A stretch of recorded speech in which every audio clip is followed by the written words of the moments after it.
Welcome to Sindhu TV. ఏపీలో కూటమి ఎమ్మెల్యేల పాలన ఎలా ఉంది, కూటమి ఎమ్మెల్యేలు ఏం చేస్తున్నారు, ఇప్పటికి దాదాపు 14 నెలలు గడిచింది, వాళ్ళ పనితీరు ఎలా ఉందనేసి ఒకసారి మనం విశ్లేషిస్తే, ఇటు చిత్తూరు నుంచి శ్రీకాకుళం వరకు గత ప్రభుత్వంలో ఏదైతే వీళ్ళంతా ఆరోపిస్తూ వచ్చారో ఎమ్మెల్యేల అరాచకాలు, దుర్మార్గాలు, సెటిల్మెంట్లు, ఇసుక దోపిడీ ఎన్ని వ్యవహారాలు ఉన్నాయో ఇప్పుడు అన్ని నియోజకవర్గాల్లో ఇదే వ్యవహారాలు నడుస్తున్నాయి. అప్పటికి ఇప్పటికి తేడా ఏం లేదు. కాకపోతే ఏంటంటే ప్రభుత్వం అనేది మారిందని చెప్పాలి. ఇక్కడ సెటిల్మెంట్లు, పేకాట, బ్రాండ్ షాపుల పంచాయతీలు, బెల్ట్ షాపుల పంచాయతీలు, ఇతరత్ర గవర్నమెంట్ ఆఫీసుల్లో ఏ పని చేయాలన్నా కూడా ఎమ్మెల్యేకి తెలియకుండా ఆ కీలకమైన వర్క్ ఏది కూడా జరగని పరిస్థితి. ఎమ్మెల్యేకి చెప్పే చేయాలి. అట్లాగే చాలా మంది ఎమ్మెల్యేలు చంద్రబాబు నాయుడు అరెస్ట్ చేశారు కదా, తప్పక సింపతి వ్యవస్థతో మనకు ఖచ్చితంగా గెలుస్తామన్నట్లు జనసేన, బీజేపీ వీళ్ళంతా కూడా కొంతమంది ఎమ్మెల్యే ఆస్పిరెంట్స్ కూడా బాగా డబ్బు ఖర్చు పెట్టి కూడా ఎమ్మెల్యేలు అయ్యారు. ఇప్పుడు వాళ్ళ పరిస్థితి ఏంటంటే డబ్బు వాళ్ళు ఎంతైతే ఖర్చు పెట్టారో అంతకు 2-3 ఇంతలు సంపాదించుకోవడమే వాళ్ళ దగ్గర ఉన్న ఏకైక మార్గం. వాళ్ళ దగ్గర ఉన్న ఇంకా వేరే ఆప్షన్ లేదు. రోజు అదే పనే ఉంటుంది. ఏ అంశాన్ని దేన్ని వాళ్ళు తెలిసిన వాళ్ళ, తెలియని వాళ్ళ, మన పార్టీనా, పక్క పార్టీనా, పక్కింటోడా, మన బంధువా, అన్న, తమ్ముడా, చెల్లె, ఇటువంటి ఏం భేదాలు, ఏ వ్యాపారంలో అయినా కూడా వాళ్ళకి ఇంత పర్సెంటేజ్ నియోజకవర్గాల్లో ఏ పని చేసినా ప్రైవేట్ వ్యవహారం వాళ్ళకి పర్సెంటేజ్ ఉండాల్సిందే.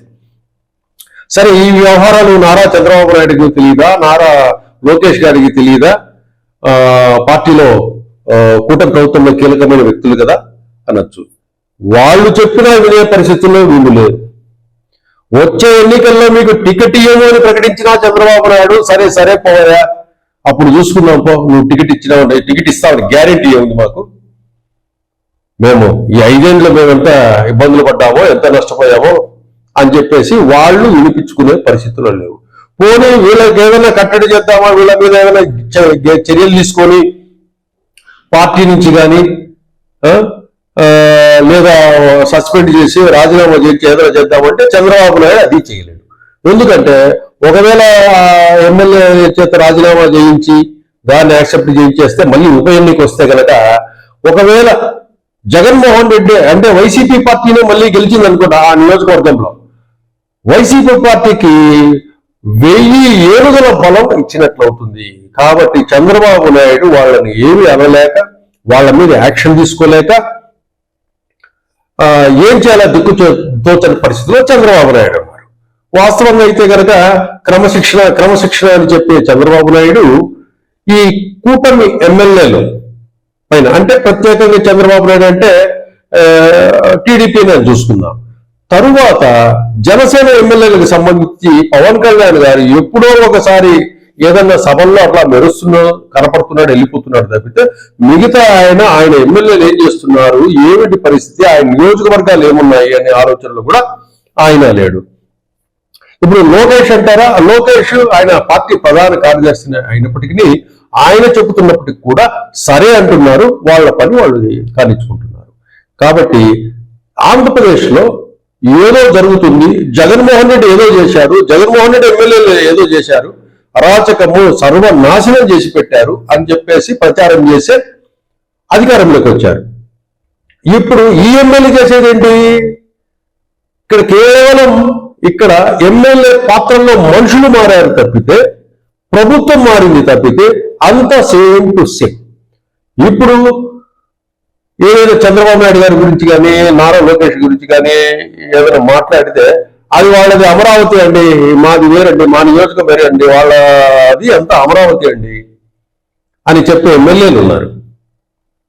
కాబట్టి ఏది ఏమైనా కూడా ప్రజలంతా గమనిస్తున్నారు. రేపు ఏదైనా తప్పు జరిగి ఎమ్మెల్యేల అరాచకాల వీటిపై ప్రజలు కూడా జగన్మోహన్ రెడ్డి ఎమ్మెల్యేలు ఆ హయాంలో జరిగిన అరాచకాలు, అన్యాయాలు, దుర్మార్గాలు ఇవన్నీ చూస్తూ మౌనంగా ఉన్నారు. మిమ్మల్ని కూడా మౌనంగా చూస్తూ ఉన్నారు. కూటమి ప్రభుత్వ ఎమ్మెల్యేల పనితీరును, వాళ్ళు చేసే వాటిని ప్రజలంతా మౌనంగా చూస్తున్నారు. ఇప్పుడు కనుక చంద్రబాబు నాయుడు, పవన్ కళ్యాణ్ వీళ్ళు జాగ్రత్త పడకపోతే భవిష్యత్తులో మళ్ళీ వైసీపీ పార్టీ వచ్చినా ఆశ్చర్యపోనవసరం లేదు. ఎందుకంటే వైసీపీ పార్టీ జగన్మోహన్ రెడ్డికి సంబంధించి వీళ్ళు తక్కువ అంచనా వేస్తున్నారేమో కానీ వైసీపీకి ఉన్న ఓట్ బ్యాంకు, వైసీపీకి ఉన్న వాళ్ళంతా సాలిడ్ గా అలాగే ఉన్నారు. జగన్మోహన్ రెడ్డిని సపోర్ట్ చేసి ఇప్పటికీ ధైర్యంగా సపోర్ట్ చేసే వాళ్ళు ఉన్నారు. కాబట్టి ఇక్కడ కూటమి ఎమ్మెల్యేలు కొంతమంది అయితే ఇంకా దారుణంగా సినిమాల్లో చూపించే ఏదైతే దందా ఉంటుందో ఆ రేంజ్ లో కొనసాగుతుంది. నియోజకవర్గంలో ఏ పనిని వదిలిపెట్టే పరిస్థితి లేదు. ఆ విధంగా చాలా దారుణంగా ఉంది. అయితే ఏంటట అంటున్నారు, Chandrababu Naidu phone calls, Nara Lokesh phone calls కూడా వాళ్ళు కంట్రోల్కి రావటంలే. వాళ్ళని ఏం బెదిరించినా, వచ్చేసారి టికెట్ ఇవ్వమన్నా వాళ్ళు భయపడే స్థితిలో లేరు.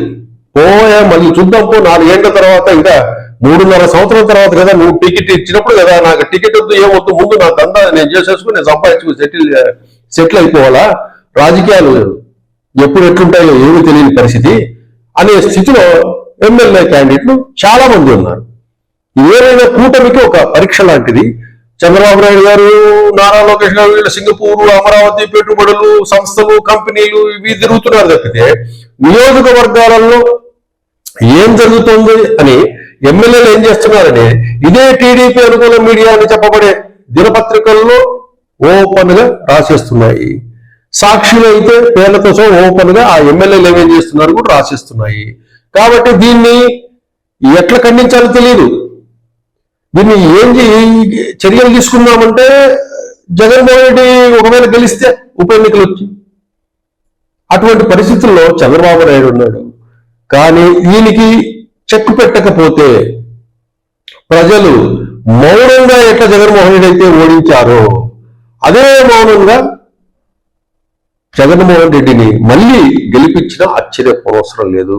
ఎందుకంటే ఆ పాలనకి ఈ పాలనకి తేడా లేనప్పుడు ఇప్పటికైనా కూటమిలో పెద్దలు చంద్రబాబు నాయుడు గారు, పవన్ కళ్యాణ్ గారు అండ్ బీజేపీకి సంబంధించిన ముగ్గురు కలుసుకొని నియోజకవర్గాలలో నిఘా పెట్టాల్సిన అవసరం ఉంది. నిఘా పెట్టి వాళ్ళని కంట్రోల్ చేయలేకపోతే భారీ మూల్యాన్ని మీరే చెల్లించుకోవాల్సి వస్తుంది. తర్వాత మళ్ళీ నేను జగన్మోహన్ రెడ్డి నేనే వచ్చేదని గట్టిగా చెబుతున్నాడంటే గనక దానికి ఒక ప్రధాన కారణం ఉంటుంది. అట్లా జగన్మోహన్ రెడ్డి మేమేదో డెవలప్మెంట్ చేస్తాము, జగన్మోహన్ రెడ్డి లిక్కర్ స్కామ్ లో లోపలేసాము, లిక్కర్ స్కామ్ లో దోషిగా చూపెట్టాము అంటున్నారే కానీ దీనివల్ల ఎటువంటి ఉపయోగం లేదు. జగన్మోహన్ రెడ్డి వాళ్ళు కేసులు పెట్టించుకుంటారు, జైల్లోకి పోతారు, ఇంకో 6 నెలల తర్వాత మళ్ళీ బయటకు వస్తారు. ఇదే జగన్మోహన్ రెడ్డిని 45,000 కోట్ల రూపాయల స్కామ్ జరిగింది, వీళ్ళు అక్రమస్తుల ఇది చేశారన్న ఈడీ స్టేట్మెంట్స్ కానీ కేసులు కానీ వగైరా కానీ ప్రజలంతా చూశారు. ఇదే జగన్మోహన్ రెడ్డిని 2014లో చంద్రబాబు నాయుడు విభజన జరిగింది, చంద్రబాబు నాయుడు అయితే రాజధాని కడతాడని చెప్పి చంద్రబాబు నాయుడిని గెలిపించినారు తప్పితే జగన్మోహన్ రెడ్డి మీద వ్యతిరేకత కాదు. మళ్ళీ ఇదే జగన్మోహన్ రెడ్డిని ఇదే ప్రజలు ఇప్పటికీ కేసులు ఉన్నాయి, ఇదే ప్రజలు 151 సీట్ ఇచ్చి గెలిపించారు. ఇదే ప్రజలు పాలన చూసిన తర్వాత, జగన్మోహన్ రెడ్డి పాలన చూసిన తర్వాత ఇదే ప్రజలు 11 సీట్లకు ఇచ్చారు. మళ్ళీ జగన్మోహన్ రెడ్డికి మీ పాలనకు తేడా లేకపోతే రేపు జగన్మోహన్ రెడ్డిని మళ్ళీ ఓట్లు వేసి గెలిపించుకుని ఆశ్చర్యపోవసరం లేదు. దీన్ని ఏ లిక్కర్ స్కామ్, ఏ అరెస్టులు ఏమీ అడ్డుకోలేవని మనం ఘంటాపదంగా చెప్పొచ్చు. కాబట్టి జాగ్రత్తగా కూటమి పెద్దలంతా కూడా దీని మీద చర్చించాలి.